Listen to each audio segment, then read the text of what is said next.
اعوذ باللہ من الشیطان الرجیم بسم اللہ الرحمن الرحیم رب اشرح لی صدری ویسر لی امری واحلل عقدۃ من لسانی یفقہوا قولی۔ 7 ربیع الاول اسلامی تاریخ۔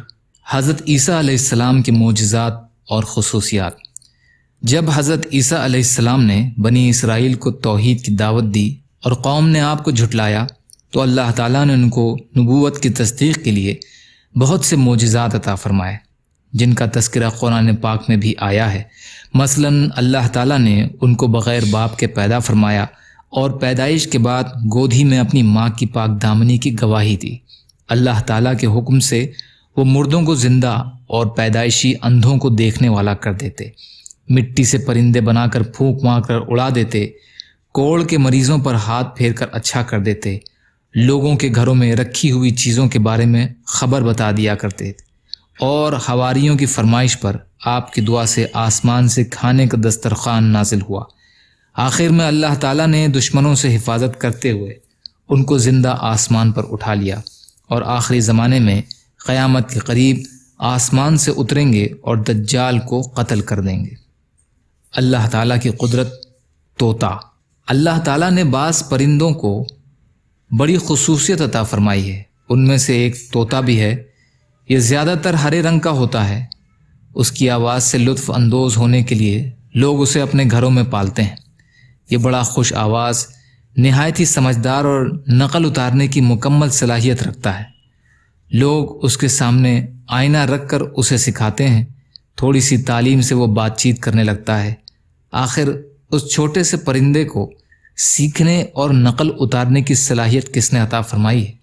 بے شک یہ اللہ تعالیٰ ہی کی قدرت ہے جو پرندوں کو انسان کی بولی بولنے کی قدرت دیتے ہیں۔ ایک فرض کے بارے میں۔ ہر حال میں نماز پڑھو۔ رسول اللہ صلی اللہ علیہ وسلم نے فرمایا، نماز کھڑے ہو کر ادا کرو، اگر طاقت نہ ہو تو بیٹھ کر ادا کرو، اور اگر اس پر بھی قدرت نہ ہو تو پہلو کے بل لیٹ کر ادا کرو۔ بخاری کی حدیث ہے، عمران بن حسین رضی اللہ عنہ روایت کرتے ہیں۔ ایک سنت کے بارے میں۔ سفر سے واپسی کا سنت طریقہ۔ رسول اللہ صلی اللہ علیہ وسلم سفر سے واپس آنے کے بعد پہلے مسجد جا کر 2 رکعت نماز ادا کرتے اور لوگوں سے ملاقات فرماتے، اس کے بعد گھر تشریف لے جاتے۔ ابو داؤد کی حدیث ہے، کعب بن مالک رضی اللہ عنہ روایت کرتے ہیں۔ ایک اہم عمل کی فضیلت۔ اللہ کی ذات سے مغفرت کا یقین رکھنا۔ رسول اللہ صلی اللہ علیہ وسلم نے فرمایا کہ اللہ تعالیٰ فرماتے ہیں، جس آدمی نے یہ یقین کر لیا کہ میں اللہ گناہوں کی مغفرت پر قادر ہوں تو میں اس کی مغفرت کر دوں گا، اور مجھے کوئی پرواہ نہیں جب تک میرے ساتھ وہ شرک نہ کرے۔ مستدرک حاکم کی حدیث ابن عباس رضی اللہ عنہ روایت کرتے ہیں۔ ایک گناہ کے بارے میں۔ سود بیاج کھانا۔ رسول اللہ صلی اللہ علیہ وسلم نے فرمایا، آدمی کا جان بوجھ کر سود کا 1 درہم بھی کھانا 36 مرتبہ زنا کرنے سے زیادہ سخت گناہ ہے۔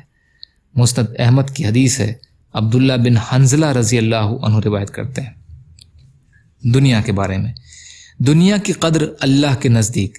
رسول اللہ صلی اللہ علیہ وسلم نے فرمایا، اگر دنیا کی قیمت اللہ تعالیٰ کے نزدیک مکھی کے پر کے برابر بھی ہوتی تو اللہ تعالیٰ کسی کافر کو اس میں 1 گھونٹ پانی بھی نہ پلاتے۔ ترمذی کی حدیث ہے، سہل بن سعد رضی اللہ عنہ روایت کرتے ہیں۔ آخرت کے بارے میں۔ اہل جنت سے اللہ کی دوستی۔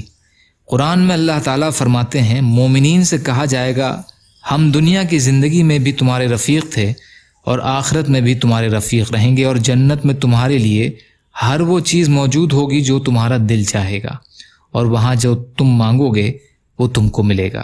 یہ بخشنے والے مہربان کی طرف سے بطور مہمان نوازی کے ہوگا۔ سورہ حامیم سجدہ کی آیت کا ترجمہ۔ قرآن سے علاج۔ قرآن ہر مرض کے لیے شفا اور رحمت ہے۔ قرآن میں اللہ تعالیٰ فرماتے ہیں، وَنُنَزِّلُ مِنَ الْقُرْآنِ مَا هُوَ شِفَاءٌ وَرَحْمَةٌ لِّلْمُؤْمِنِينَ۔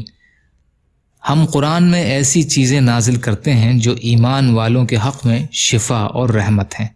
سورہ بنی اسرائیل کا ترجمہ۔ یا اللہ ہم سب کو کہنے سننے سے زیادہ عمل کی توفیق عطا فرما۔ یا اللہ جو مظلوم ہیں، پریشان حال ہیں، بیمار ہیں، قرض میں ہیں، بے روزگار ہیں، محتاج ہیں، ان کی مدد فرما۔ یا اللہ جو مانگا وہ بھی عطا کر دیجئے، جو بھول گئے ہوں اپنے فضل کرم سے عطا فرمائیے برحمتک یا ارحم الراحمین۔ لا الہ الا اللہ محمد رسول اللہ۔ السلام علیکم۔